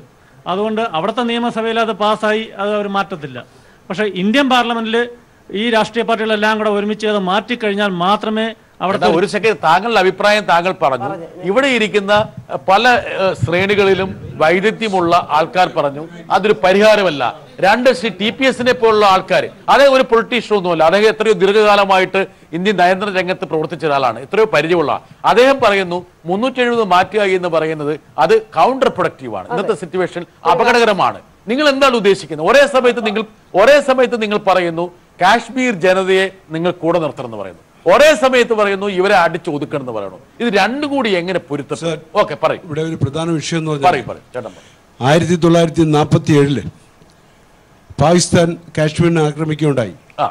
അവിടെ ഒരു പിടിച്ചെടുത്ത ഒരു സ്ഥലമുണ്ട്, ഓക്യുപ്പൈഡ് കാശ്മീർ. അതിന്റെ താഴ്വരയിലാണ് തീവ്രവാദം മുളയിട്ടിരിക്കുന്നത്. അപ്പോൾ ഈ ഓക്യുപ്പൈഡ് കാശ്മീരിൽ മലയും താഴ്വരകളും മാത്രമല്ല അവർ പിടിച്ചെടുത്തത്, അവിടുത്തെ പബ്ലിക്കും ജനങ്ങളും അവിടെയുണ്ട്. അവിടെ സംഭവിക്കുന്നത് ബാപ്പ കാർഗിലാണെങ്കിൽ ഉമ്മ ഓക്യുപ്പൈഡ് കാശ്മീരിലാണ്, സഹോദരൻ ഇവിടെയാണെങ്കിൽ സഹോദരി അവിടെയാണ്. പാകിസ്ഥാനികളിൽ അവിടെ വന്നിട്ടുള്ള ചെറുപ്പക്കാരികളെ വിവാഹം ചെയ്യാൻ തയ്യാറാണ്. പക്ഷേ ഓക്യുപ്പൈഡ് കാശ്മീരിലുള്ള കാശ്മീരികൾക്ക് വിവാഹം ചെയ്യാൻ ഒരു വഴിയില്ല. അപ്പോൾ ബന്ധുജനങ്ങളെ കാണേണ്ട ഒരു കാഴ്ചയുണ്ട്. അപ്പോൾ ഈ മുതലെടുത്തുകൊണ്ട് തീവ്രവാദികൾ താഴ്വരയിൽ ഇവർക്ക് പരിശീലനം ചെയ്തുകൊണ്ട് നിങ്ങൾക്ക് നിങ്ങളുടെ ബാപ്പയെ കാണുവാനുള്ള ഞങ്ങൾ സാഹചര്യം ഒരുക്കി തരാം, പക്ഷേ അവിടെ ജോൺ ബ്രിട്ടനുണ്ട്, മൂപ്പരെ നിങ്ങൾ അടിച്ചു കൊല്ലണം, വെട്ടിവെച്ച് കൊല്ലണം, അതിൻ്റെ ട്രെയിനിങ് തരാം, അതിൻ്റെ സ്ഥലം തരാം, എവിടെ തങ്ങണമെന്ന് പഠിപ്പിക്കാം. അങ്ങനെ തീവ്രവാദം കാശ്മീരുകളെ അടിച്ചേൽപ്പിച്ചതിന് പ്രധാന കാരണം ഓക്യുപ്പൈഡ് കാശ്മീർ. എനിക്ക് കേരള രാജീവ് മണാലിയോട് ചോദിക്കേണ്ടത്, താങ്കൾ ആദ്യം ഒരു നിലപാടെടുത്തു, അതിനുശേഷം വേറൊരു ട്രാക്കിലേക്ക് പോയി മൂന്നാമതൊരു ട്രാക്കിലേക്ക് താങ്കളെ പ്രവേശിപ്പിക്കാനുള്ള ഒരു ചോദ്യമാണിത്. അതായത് ഇപ്പോൾ ഈ രാഷ്ട്രീയക്കാരൊക്കെ കണ്ട് മാറി നിന്ന് ഞങ്ങളെ ഈ കാര്യങ്ങൾ ഏൽപ്പിച്ച ഞങ്ങൾ ഇതിനെ ശരിയാക്കി തരാം, ഇതാണോ താങ്കൾ? അങ്ങനെ ഒരിക്കലും അല്ല. പിന്നെ അതിനെക്കുറിച്ച് യാതൊരു സംശയവും വേണ്ട. അത് അസന്നിഗ്ധമായിട്ട് സേനകൾക്ക് വേണ്ടി ഞാൻ പറഞ്ഞുകൊള്ളട്ടെ, അങ്ങനെ ഒരു ചിന്താഗതി ഇന്ത്യൻ സൈന്യത്തിൽ ഇല്ല. ഓക്കെ, രണ്ടാമത്തെ കാര്യം, ഈ പൊളിറ്റീഷ്യൻ അവരുടെ പൊളിറ്റിക്കൽ പ്രൂഡൻസ് കൊണ്ടോ ഇംപ്രൂഡൻസ് കൊണ്ടോ അവർ ചെയ്ത പ്രവർത്തികളാണ് ഇന്ന് ഈ സിറ്റുവേഷനെ മുഴുവൻ വഷളാക്കിയത്. താങ്കൾ അതിനോട് യോജിക്കുന്നുണ്ടോ? ഞാൻ അങ്ങനെ നേരത്തെയും പറഞ്ഞു, അങ്ങനെയല്ല ഞാൻ ഇതിനെ കാണുന്നത്. അവിടുത്തെ ലാക്ക് ഓഫ് ഗവേണൻസ് ആണ്. പൊളിറ്റീഷ്യൻസിന്റെ ഭാഗമല്ലേ? അല്ല, പൂർണ്ണമായിട്ടും രാഷ്ട്രീയക്കാരുടെ അല്ല, ബ്യൂറോക്രസിയുടെ പ്രശ്നമാണ്, അക്കൗണ്ടബിലിറ്റി ഇല്ലാത്തതിന്റെ പ്രശ്നമാണ്. അതിൽ IFS ഓഫീസർമാരും ഉണ്ടല്ലോ. ഇല്ല, അവർക്ക് കാര്യമില്ല. ഞാൻ പറയുന്നത് അക്കൗണ്ടബിലിറ്റി ഇല്ലാത്തതാണ് ഏറ്റവും വലിയ പ്രശ്നം. ഓക്കെ, ഇപ്പോ 3 ലക്ഷം കോടി രൂപ ആർമിയിലാണെങ്കിൽ ഒരു ബുള്ളറ്റ് കാണാതെ പോയാൽ അതിന് അക്കൗണ്ടബിലിറ്റി ഉണ്ട്, ഒരാളുടെ ജോലി പോവും. അങ്ങനെ ഒരു സംവിധാനം നമ്മുടെ ബ്യൂറോക്രസിയിൽ എവിടെയെങ്കിലും ഉണ്ടോ? ചെലവാക്കുന്ന തുകയ്ക്ക് എന്ത് ഔട്ട്കം വരുന്നു എന്നൊരു ചോദ്യം എവിടെയെങ്കിലും ഉണ്ടോ?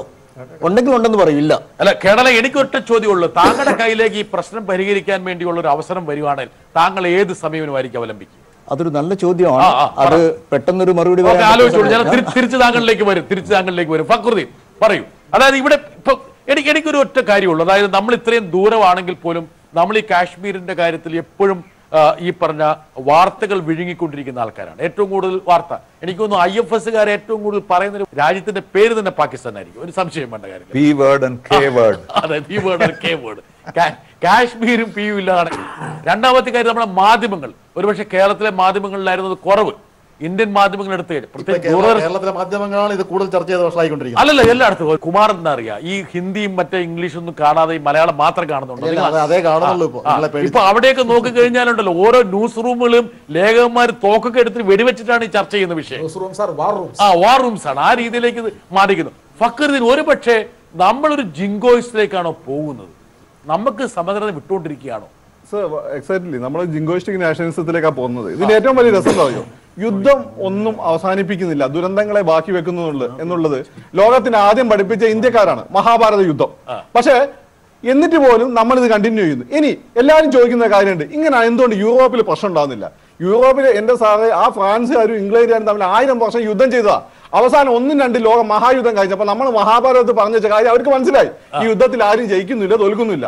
ഈ ബ്രിട്ടനും ജർമ്മനിയും കണ്ടാണല്ലോ പരസ്പരം കടിച്ചു കയറുകയായിരുന്നു. ഇപ്പൊ എന്താണ്? അവര് ഭയങ്കര യൂറോസോണാണ്. അപ്പോൾ എന്താണ് പ്രശ്നം എന്ന് വെച്ചാൽ നമ്മളെ മുന്നിലുള്ള ചോദ്യം, ഒന്ന് നമ്മൾ മഹാഭാരത കാലഘട്ടത്തിലെ 1-2 ലോക യുദ്ധ കാലഘട്ടത്തിലെ ആ ഒരു ബ്ലഡ് ബാത്തിലൂടെ കടന്നു പോകണമോ, അല്ലെങ്കിൽ ചരിത്രപരമായ പാഠങ്ങൾ ഉൾക്കൊണ്ടുകൊണ്ട് ഉത്തരവാദിത്ത ബോധത്തോടു കൂടി പെരുമാറിക്കൊണ്ട് രണ്ട് രാജ്യത്തെയും ജനങ്ങൾ ഈ പ്രശ്നം പരിഹരിക്കണമോ എന്നുള്ളതാണ്. ഇതിൽ മിലിറ്ററിക്ക് വലിയൊരു സേണ്ട് ഡീപ് സ്റ്റേറ്റ് പാകിസ്ഥാൻ ഉണ്ട് എന്നുള്ള സത്യമാണ്. ഇന്ത്യയിൽ ആ രീതി ശക്തമല്ലെങ്കിൽ പോലും മിലിറ്ററിക്ക് ഒരു സേണ്ട്. 2, പൊളിറ്റീഷ്യൻസ് കൂടുതൽ ഉത്തരവാദിത്ത ബോധത്തോടു കൂടി പെരുമാറണം. പിന്നെ വൈകാരികമായ തള്ളിച്ചയുണ്ടാക്കി ഈ രാജ്യത്തെ ജനങ്ങളെ കൊണ്ട് യുദ്ധം വേണമെന്ന് പറഞ്ഞ് ഒരു വലിയ യുദ്ധത്തിലേക്ക് പോയാൽ അത് സർവനാശമായിരിക്കും. എനിക്ക് ശ്രീ ഗ്രൂപ്പ് ക്യാപ്റ്റൻ PN നായരോട് ചോദ്യമുണ്ട്. അതായത് ഇപ്പം നമ്മളിപ്പോൾ ഏറ്റവും കൂടുതൽ ചർച്ച ചെയ്യുന്ന 2-3 സംജകളിൽ ഒന്നാണ് ജെയ്ഷെ മുഹമ്മദ്. പക്ഷെ ജെയ്ഷെ മുഹമ്മദ് ഞാൻ മനസ്സിലാക്കുന്നത് കാശ്മീരിലെ ഒരു പ്രിൻസിപ്പൽ ആക്ടർ അല്ല. അവിടെ ലഷ്കർ-e തോയ്ബയും ഹിസ്ബുൾ മുജാഹിദീനും ഒക്കെ കഴിഞ്ഞു വരുന്ന ഒരു ഫോഴ്സാണിത്. രണ്ടാമത്തെ കാര്യം, ജെയ്ഷെ മുഹമ്മദിന്റെ നമ്മളീ പറയുന്ന മസൂദ് അസർ എന്ന് പറഞ്ഞ വ്യക്തി ഇന്ത്യയുടെ കസ്റ്റഡിയിൽ ഉണ്ടായിരുന്ന വ്യക്തി, ഓർമ്മയുണ്ടോ? അപ്പൊ താങ്കൾക്ക് അതിനെ കുറിച്ച് എന്താ പറയാനുള്ളത്? നമ്മൾ are we little lenient on them? Did we demonstrate our weakness? What a big mistake we made. അയാൾ ഒന്ന് HIV പോസിറ്റീവ് ആക്കിയിട്ട് അങ്ങ് വിട്ടാലും മതിയായിരുന്നു. Within 6 months we would have had no problems.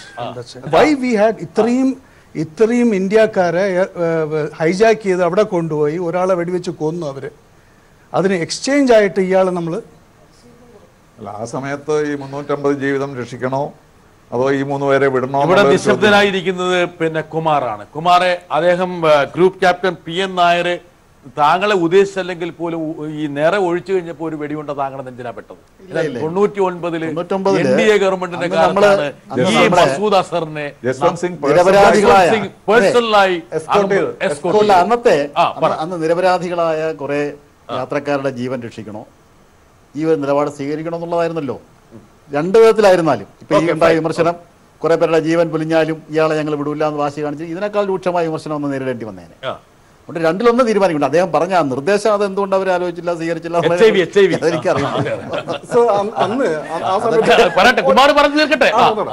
അത്തരത്തിലുള്ള നിർദ്ദേശങ്ങളൊക്കെ പട്ടാളത്തിൽ ആലോചിക്കുന്നുണ്ടോ, ചെയ്യേണ്ട ആളെ കുറിച്ച് എനിക്കറിയില്ല, അതൊക്കെ അവർക്കേ അറിയുള്ളൂ. ആ നിർദ്ദേശത്തൊന്നും എനിക്ക് ഞാൻ ഒറ്റ ചോദിച്ചു. 99-ൽ നമ്മുടെ മുമ്പിലുണ്ടായിരുന്ന ഒരു പ്രതിസന്ധി സമസ്യക്ക് പരിഹാരം കണ്ടപ്പോൾ അതൊരു റേസർ എഡ്ജ് വാക്കാണ്. അങ്ങനെ പോയാലും ഇങ്ങനെ പോയാലും വിമർശനം ഉണ്ടാവും. അല്ല, പക്ഷേ നിരപരാധികളായ കുറെ ആൾക്കാരെ രക്ഷിക്കുക എന്നുള്ളതിനാണ് മുൻതൂക്കം കൊടുത്തത്. അതേ ഒരു സർക്കാർ എന്നുള്ളതിലേക്ക് അന്ന് ചെയ്യാൻ സാധിക്കില്ല. സ്വാഭാവികമായിട്ടും ഒരു ഭരണ സംവിധാനം എടുക്കുന്ന തീരുമാനങ്ങളിൽ എപ്പോഴും ഈ പറഞ്ഞ പോലെ അതിന്റെ പല വശങ്ങളുണ്ട്.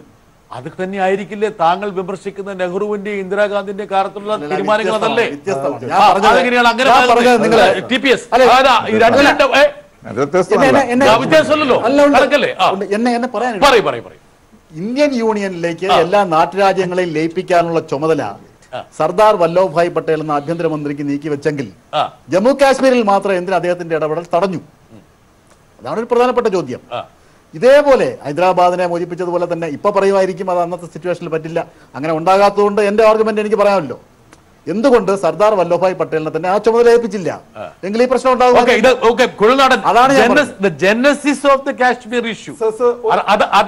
തിരിച്ചു വരും. അതാണ് ഒരുപക്ഷെ കോൺഗ്രസ് അല്ലെങ്കിൽ നെഹ്റു ബംഗിൾ ചെയ്തതിന്റെ ഒരു ദുരന്തമാണ് ഇപ്പോൾ നമ്മൾ അനുഭവിക്കുന്നതാണ് MS കുമാർ പറയുന്നത്. അല്ല, അവർക്കിപ്പോ ഈ സമയത്ത് അതല്ലേ പറയാൻ കഴിയുള്ളൂ. കാരണം കശ്മീർ അതിന് വലിയൊരു ഹിസ്റ്ററി ഉണ്ട്, അതിന് വലിയൊരു പശ്ചാത്തലം ഉണ്ടായിരുന്നു. അവിടെ ഒരു ഡിവിഷൻ നടന്നതിന് ശേഷം ഉണ്ടായിരുന്ന അൺട്രസ്റ്റ് ഉണ്ടായിരുന്നു. പിന്നെ ഞാൻ നേരത്തെ പറഞ്ഞ നെഹ്റുവിന്റെ ഒരു വീക്ക്നെസ് ആയിട്ട് നിങ്ങൾക്ക് അഡ്മിറ്റ് ചെയ്യണമെങ്കിൽ ഞാനത് അഡ്മിറ്റ് ചെയ്യാൻ തയ്യാറാണ്. നെഹ്റുവിന്റെ ഒരു അപ്രോച്ച് അങ്ങനെ ഈ പറഞ്ഞ പോലെ ആയിരുന്നു. അതൊരു വീക്ക്നെസ് ആയിട്ട് നിങ്ങൾ കാണുന്നുണ്ടെങ്കിൽ അങ്ങനെ കാണുന്നവർക്ക് അങ്ങനെ ആവാം, ഞാനത് നിഷേധിക്കുന്നില്ല. പക്ഷേ പണ്ഡിറ്റ് ജവഹർലാൽ നെഹ്റുവിനെ പോലെ ഒരു നേതാവിനെ ഈ രാജ്യത്തിനല്ലേ ലോകത്തിന് ഇതുവരെ കിട്ടിയിട്ടില്ല എന്നുള്ളതാണ് അതിന്റെ സത്യം. നിങ്ങൾ അംഗീകരിച്ചാലും അംഗീകരിച്ചില്ലല്ലോ. പിന്നെ കശ്മീർ ഇഷ്യൂവിൽ നെഹ്റു എടുത്ത നിലപാട് തെറ്റിപ്പോയെന്നും അല്ലെങ്കിൽ UN കൊണ്ടുപോയത് തെറ്റായി പോയെന്നും ഒക്കെ ഇന്ന് പറയുന്നവരുണ്ട്. സോ ഐ മീൻ രണ്ട് വ്യൂ പോസിബിൾ ആണ്, ഞാനതിനെ നിഷേധിക്കുന്നില്ല. എനിക്ക് തോന്നുന്നു പക്ഷേ ഒട്ടും ഒരു ജസ്റ്റിഫയബിൾ അല്ലാത്ത, ഒട്ടും ഫെയർ അല്ലാത്ത, വളരെ അൺഫെയർ ആയിട്ടുള്ള ഒരു ക്രിറ്റിസിസമാണ് നെഹ്റുവിനെതിരെ എന്നാണ് എനിക്ക് തോന്നുന്നത്. ഒരുപക്ഷെ ശ്രീനിവാസൻ സാറും അഭിപ്രായം എന്താണെന്ന് അറിഞ്ഞാൽ നമുക്കത് ആ ചാപ്റ്റർ കൺക്ലൂഡ് ചെയ്യാം. സ്പെസിഫിക് ആയി കാശ്മീരിൽ എന്താ സംഭവിച്ചത് വെച്ചാൽ അവിടെ അന്ന് ഈ സ്വാതന്ത്ര്യം കിട്ടുന്ന സമയത്ത് 3 തരത്തിലുള്ള അഭിപ്രായങ്ങളാണ് ഉണ്ടായിരുന്നത്. 1 പാകിസ്ഥാന്റെ കൂടെ നിൽക്കണം, 2 കാശ്മീർ സ്വതന്ത്രമാണ്, 3 ഇന്ത്യയുടെ കൂടെ നിൽക്കണം. അതിൽ പാകിസ്ഥാന്റെ കൂടെ നിൽക്കണം എന്ന് പറയുമ്പോൾ ന്യൂനപക്ഷമായിരുന്നു, ബാക്കിയുള്ള 2 കൂടിയായി മെജോറിറ്റി. അപ്പൊ അവിടെ തന്നെ രാജാവുണ്ട്, ഈ ഹരിസിംഗ് ജോങ്കര രാജാവ്. അയാൾ എന്ത് ചെയ്തെന്ന് വെച്ചാൽ ഈ സ്വാതന്ത്ര്യ സമര സേനാനികളെ വംശഹത്യ ചെയ്യായിരുന്നു. നിർഭാഗ്യത്തിന് ആ സ്വാതന്ത്ര്യ സമര സേനാനിയെ നല്ലൊരു പങ്ക് മുസ്ലിങ്ങളായിരുന്നു. ഈ റോഡ് സൈഡിലൊക്കെ കുന്തത്ത് കുത്തി നിർത്തിയിരിക്കുന്നത് അന്നത്തെ റിപ്പോർട്ടുകൾ വായിച്ചാൽ മനസ്സിലാവും. ഇത് കണ്ടപ്പോൾ ഇതാണ് പാകിസ്ഥാൻ ഒന്ന് മിസ്യൂസ് ചെയ്തത്. അതുകൊണ്ടാണ് നെഹ്റു അവിടെ വളരെ ആലോചിച്ച് തീരുമാനം എടുത്തത്. കാരണം അവിടെ മറ്റു രീതിയിൽ ഒരു ഇടപെടൽ നടത്തി കഴിഞ്ഞാൽ പ്രശ്നം എന്ന് വെച്ചാൽ ഇന്റർനാഷണൽ കമ്മ്യൂണിറ്റി മൊത്തം ഇന്ത്യക്ക് എതിരാകുമായിരുന്നു. അത് നെഹ്റുവിനെ കുറ്റം പറഞ്ഞിട്ട് ഒരു കാര്യമില്ല. പിന്നെ രണ്ടാമത്തെ കാര്യം, മുമ്പ് ഇന്ത്യ ഒരു യുദ്ധത്തിന്റെ സമയത്ത് ലാഹോർ വരെ പോയതാണ്. അന്ന് പാകിസ്ഥാൻ പിടിച്ചടക്കാൻ തിരിച്ചു വരാൻ കാരണം പറഞ്ഞതെന്ന് വെച്ചാൽ നമ്മളെ കൂടെ നിർത്തി കഴിഞ്ഞാൽ വലിയ പ്രശ്നം, തീവ്രവാദം ഉണ്ടാവും, അവർ തിരിച്ചു പോകാൻ ശ്രമിക്കുന്ന. പക്ഷെ ഞാൻ വേറൊരു കാര്യം ചോദിക്കട്ടെ, നമ്മൾ ലാഹോർ അവർ കൊടുത്ത് നമ്മൾ മാന്യം മലയെ തിരിച്ചു വന്നു. ഇവന്മാർ ഈ പണി തന്നെയല്ലേ ഇപ്പം ചെയ്തുകൊണ്ടിരിക്കുന്നത്? ആലോചിച്ച് നോക്കിയ ഹൈലി കൺഫ്യൂസ്ഡ് ആണ്. ഫക്രുദ്ദീന്റെ കൺഫ്യൂഷൻ നമ്മളിലേക്ക് പകരരുത്. താങ്കൾ കൺഫ്യൂസ്ഡ് ആണ്. അല്ലല്ല, ഈ വിഷയം കൺഫ്യൂഷൻ അല്ല. നേരത്തെ പറഞ്ഞു പണ്ഡിറ്റ് ജവഹർലാൽ നെഹ്റുവിന്റെ സമയത്ത് ഇന്ത്യ അങ്ങനെ ഭാഗിച്ചു, ഇങ്ങനെ ഭാഗിച്ചു. പക്ഷെ അന്നത്തെ സാഹചര്യം അതായിരുന്നു. അതാണ് അദ്ദേഹം അത് ചെയ്തത്. അതിനെ നമ്മളിപ്പോ വിമർശിക്കുന്നു കുറെ കാലങ്ങൾക്ക് ശേഷം, എത്രയോ കാലങ്ങൾക്ക് ശേഷം എന്നറിയാമോ അതിനെ വിമർശിക്കുന്നത്. അതേപോലെ എനിക്ക് വേറൊന്ന് പറയാം. നെഹ്റു ഭക്തരെ നമുക്ക് വളരെ കാലം കൂടിയിട്ടാ കിട്ടിയത്. അതല്ല, ഇപ്പൊ ഓരോ കോൺഫറൻസ് വിളിക്കുന്നു, ഒരു യുദ്ധം ഉണ്ടാകുന്നു, ഓരോ കോൺഫറൻസ് കൂടുന്നു, കോൺഫറൻസിൽ ഒരു തീരുമാനം എടുക്കുന്നു, ആ തീരുമാനം അനുസരിച്ച് അന്ന് അതിനെ ക്ലോസ് ചെയ്യുന്നു. അതേപോലെ ക്ലോസ് ചെയ്ത് വരുന്നതാണ് ഇപ്പോഴും വന്ന. ഈ വിഷയത്തെ കുറിച്ച് പറയാനുള്ളത്, ഇപ്പൊ ഇവിടെ നടക്കുന്ന ഒരു യുദ്ധസമാനമായ സാഹചര്യമാണ് ഇന്ത്യയിൽ നിലവിലുള്ളത്. അപ്പൊ അത് കാശ്മീർ വിഷയം ഈ കഴിഞ്ഞ കുറച്ച് വർഷങ്ങളായി കൈകാര്യം ചെയ്തതിൽ ഒരു വിമുക്ത പഠനം എന്നുള്ളതിൽ എനിക്ക് തോന്നിയ എൻ്റെ ഒരു അനുഭവത്തിൽ പറയുകയാണെങ്കിൽ, അവിടുത്തെ കാശ്മീരിലെ ജനതയ്ക്ക് ഒരുപാട് ആനുകൂല്യങ്ങൾ കേന്ദ്രത്തിൽ നിന്ന് ലഭിക്കുന്നുണ്ടെങ്കിലും ഒന്നും അവരുടെ കൈകളിൽ എത്തുന്നില്ല. രണ്ടാമത്തെ ഒരു വിഷയം എന്ന് പറയുന്നത്, ഗുരുതരമായിട്ടുള്ള സുരക്ഷാ വീഴ്ച അവിടെ നടന്നിരിക്കുന്നു. ഒരു പട്ടാളക്കാരനെന്നുള്ള നിലയ്ക്ക് ഇത്രയും വാഹനങ്ങൾ കൊണ്ടുപോകുമ്പോൾ ആ താഴ്വരയിൽ കാൻവായ് അടിസ്ഥാനത്തിലാണ് താഴെ നിന്ന് പോയത്. ഗുരുതരമായിട്ടുള്ള സുരക്ഷാ പാളിച്ച അവിടെ നടന്നിരിക്കുന്നു. അത് പിന്നെ പാകിസ്ഥാനിലുള്ള ആൾക്കാരാരുമല്ല ഇത് ചെയ്തത്, ഇന്ത്യക്കാരനാണ്. അപ്പൊ ആ സുരക്ഷാ സാറേ, അത് ആ സുരക്ഷാ പാളിച്ചകൾ കണ്ടെത്തേണ്ട ബാധ്യത ഭരിക്കുന്ന ഗവൺമെന്റിന് തന്നെയാണുള്ളത്. അപ്പൊ അത് ഞാൻ രാഷ്ട്രീയം തന്നെയാണ് എല്ലാത്തിനും പരിഹാരം. ജനാധിപത്യ രാജ്യമാണ്, രാഷ്ട്രീയ പരിഹാരങ്ങൾ തന്നെ. അദ്ദേഹം പറഞ്ഞത് ചേർത്ത് വെക്കാൻ, ഈ സൈനികർക്ക് പോകാൻ എയർലിഫ്റ്റിംഗ് ഫെസിലിറ്റി കൊടുക്കണമെന്ന് സൈന്യം പറഞ്ഞാണെന്നാണ് പറഞ്ഞത്. അതുപോലെ കോൺട്രവേഴ്സ്യൽ ആയിട്ടുള്ള ഇത് ഇന്നും ഇന്നലെയും തുടങ്ങിയതല്ല. പിന്നെ മുഫ്തി മുഹമ്മദ് സെയ്ദ് കേന്ദ്ര ആഭ്യന്തര വകുപ്പ് മന്ത്രിയായിരിക്കുമ്പോൾ ഇന്ന അവസ്ഥയിൽ ഞാൻ കാശ്മീരിലുണ്ടായിരുന്നു. അന്ന് ഡോക്ടർ റൂബിയ സെയ്ദിനെ ഭീകരവാദികൾ സോപ്പൂർ ജില്ലയിലേക്ക് അപകരിച്ചു കൊണ്ടുപോയി അവിടെ പോയി അവർ വിലപേശൽ നടത്തി. ഇവരെല്ലാം കാശ്മീരിൽ ജോലി ചെയ്ത ആൾക്കാരെയൊക്കെ വിട്ടുകൊടുത്തു. അപ്പൊ അന്ന് തൊട്ട് നിൽക്കുന്ന പ്രശ്നങ്ങൾ സാധാരണ എല്ലാ ജനങ്ങൾക്കും അറിയുന്ന വിഷയങ്ങളാണ്. ബഹുമാനപ്പെട്ട TP സാറിനെ പോലെയുള്ളവർക്കെല്ലാം അറിയുന്നതാണ്. പക്ഷെ കാശ്മീർ വിഷയം വളരെ ലാളിത്യത്തോടു കൂടിയും ഇതിനെ കൈകാര്യം ചെയ്തു എന്നുള്ളത് ഇപ്പൊ നമുക്ക് കാണാൻ കഴിയുന്നത്. അതിന്റെ പരിണിത ഫലങ്ങളാണ് ഈ കാണുന്നത്. വളരെ വികലമായി. ഞാൻ വീണ്ടും കേണൽ രാജീവ്, വല്ല സമസ്യക്ക് പരിഹാരം കിട്ടിയോ താങ്കൾക്ക്? എന്നുവെച്ചാൽ താങ്കൾ 3 അവസരങ്ങൾ നമ്മുടെ രാഷ്ട്രീയ നേതൃത്വങ്ങൾ നഷ്ടപ്പെടുത്തിയെന്ന് പറഞ്ഞതുകൊണ്ടാണ്. പറയും. ആദ്യമേ ചെയ്യേണ്ടത് പ്രവിശ്യകളിൽ അല്ലെങ്കിൽ സംസ്ഥാനങ്ങളിൽ ഭരണക്രമം ശരിയാക്കുക, ഒരു അക്കൗണ്ടബിലിറ്റി വരുത്തുക. കാരണം ഈ കാശ്മീരിൽ തന്നെ ഞാൻ ഉണ്ടായിരുന്ന സ്ഥലത്ത് ഈ ഒക്ടോബറിൽ ഇവർ പോയി കഴിയുമ്പോൾ ഭരണം ആക്ച്വലി നടത്തിയിരുന്നത് ആർമിയാണ്. വേറെ ആരും ഇല്ല അവിടെ ഒന്നും ചെയ്യാൻ. ഞങ്ങൾ സ്വയം ഏറ്റെടുത്ത് ചെയ്യുകയായിരുന്നു അത്. ആ കാലത്ത് ജനങ്ങൾ വന്ന് നമ്മളോട് പറയുമായിരുന്നു ഇത് തന്നെ തുടർന്നാൽ മതി എന്നുള്ളത്. അപ്പം അതായത് താങ്കൾ ഉദ്ദേശിക്കുന്നത് രാഷ്ട്രീയക്കാരെക്കാൾ കൂടുതൽ ആർമിയാണ് അവിടെ ജനങ്ങൾ ഇഷ്ടപ്പെട്ടതാണോ? രാഷ്ട്രീയക്കാരെ എങ്ങനെ വന്നു അതിനകത്ത്? ഞാൻ പറയുന്നത് ബ്യൂറോക്രസിയുടെ കാര്യമാണ് പറയുന്നത്. ബ്യൂറോക്രസി. ചർച്ച അവസാനിക്കേണ്ട സമയമായിരിക്കുന്നു. ഗ്രൂപ്പ് ക്യാപ്റ്റൻ, ഒരുപക്ഷെ താങ്കൾക്കാണ് ഇപ്പോൾ ഒരു അവസാനത്തിന് വാചകം പറയാൻ. താങ്കളുടെ പഴയ സഹപ്രവർത്തകരായിരിക്കാം ഒരുപക്ഷെ ഈ ഒരു രംഗത്ത് ഇപ്പോൾ വളരെ സജീവമായിരിക്കുന്നത്. പറയൂ. Wing Commander Abhinandan has done a wonderful job എന്ന് മാത്രമേ first of all I have to mention. പിന്നെ ഒരുപാട് യൂഫോറിയ ഇതിനു വേണ്ടി ഉണ്ടാക്കേണ്ട ആവശ്യമില്ല, വാർ മങ്കറിങ്ങിൻ്റെ ആവശ്യമില്ല. It was purely anti terror activity. Kashmir discussion is a separate issue. This is an anti terror activity. ഇനിയിപ്പോൾ എനിക്കുള്ള ക്വസ്റ്റ്യൻ എന്തുവാണെന്ന് വെച്ചാൽ, if Imran Khan, the prime minister of Pakistan, says we will have discussion on what topic, is it Kashmir or terrorism? That India should agree. എപ്പോഴാണ് പറയേണ്ടത്? First of all get me those leaders of terror groups to us, എന്നിട്ട് put them on our side. We will hold them, then we will discuss. Okay. TPS അവസാനമായിട്ട് പറയുകയാണെങ്കിൽ ഒരുപക്ഷെ ഒരു യുദ്ധം, ഒരു full blown വാർ നമ്മൾ ആരും വിഭാവനം ചെയ്യുന്നില്ല, പ്രതീക്ഷിക്കുന്നില്ല. ഇതുപോലുള്ള ഒരു 98 അവസാനിച്ചു. ഇനിയില്ല യുദ്ധം. കാരണം ന്യൂക്ലിയർ വെപ്പൺസ് ഉള്ള രാജ്യങ്ങൾ തമ്മിൽ യുദ്ധം സാധ്യമല്ല. only weapons of peace, not a war. ഇനി വരാൻ പോകുന്ന യുദ്ധം ബാലറ്റിന്റെ യുദ്ധമാണ്. അതാണ് ആ ബാലറ്റിന്റെ വെള്ളത്തിന്റെ യുദ്ധമായിരിക്കും. അതെ, ആ യുദ്ധത്തിൽ എത്ര കണ്ട് ഈ യുദ്ധത്തെ അല്ലെങ്കിൽ ഈ സന്നാഹങ്ങൾ സ്വാധീനിക്കും. ഇതാണ് ഒരുപക്ഷെ ഞാൻ മലയാളി പരിശോധിച്ചതാണ് കാശ്മീരിന്റെ സമസ്യ, ഇൻഡോ പാക് പ്രതിസന്ധി എങ്ങനെ പരിഹരിക്കാം. ഞാൻ മലയാളി ചർച്ച ഇവിടെ അവസാനിക്കുന്നു. നന്ദി, നമസ്കാരം.